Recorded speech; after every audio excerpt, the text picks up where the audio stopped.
মিটিজোড়া ধারাবাহিকে আগামী পর্বে আপনারা দেখতে চলেছেন কফি শপে সবার সামনে রাই কেক কাটে।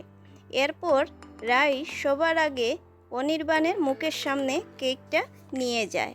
তখন অনির্বাণ বলে, খাইয়ে দেবেন না, আজ কিন্তু আমি অন্য কোনো কথা শুনছি না। এই কথা শুনে রাই অবাক হয়ে অনির্বাণের দিকে তাকিয়ে থাকে, আর অনির্বাণ তার হাতটা ধরে তার হাত থেকে কেকটা খায়। এরপর দেখা যায় রাই অনির্বাণের সাথে রাস্তার দিকে হাঁটতে থাকে, আর হঠাৎ করে রাইয়ের পাটা মুচকে গিয়ে রাই পড়ে যেতে লাগলো। অনির্বাণ রাইকে ধরে ফেলে। এই সময় সূর্য সেই রাস্তা দিয়ে গাড়ি করে যাচ্ছেন, আর রাই অনির্বাণকে একসাথে দেখে তাদের দিকে এক দৃষ্টিতে তাকিয়ে থাকে। অনির্বাণ আর রাই তারাও সূর্যকে দেখতে পায়, আর তারাও এক দৃষ্টিতে তাকিয়ে থাকে।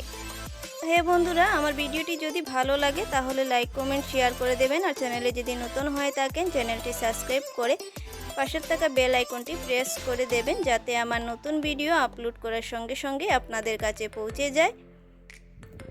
তো বন্ধুরা, প্রচণ্ড গরম পড়েছে, আর এই গরমে সবাই সাবধান থাকবেন, সতর্ক থাকবেন, ঘরের সবাইকে ভালো রাখার চেষ্টা করবেন।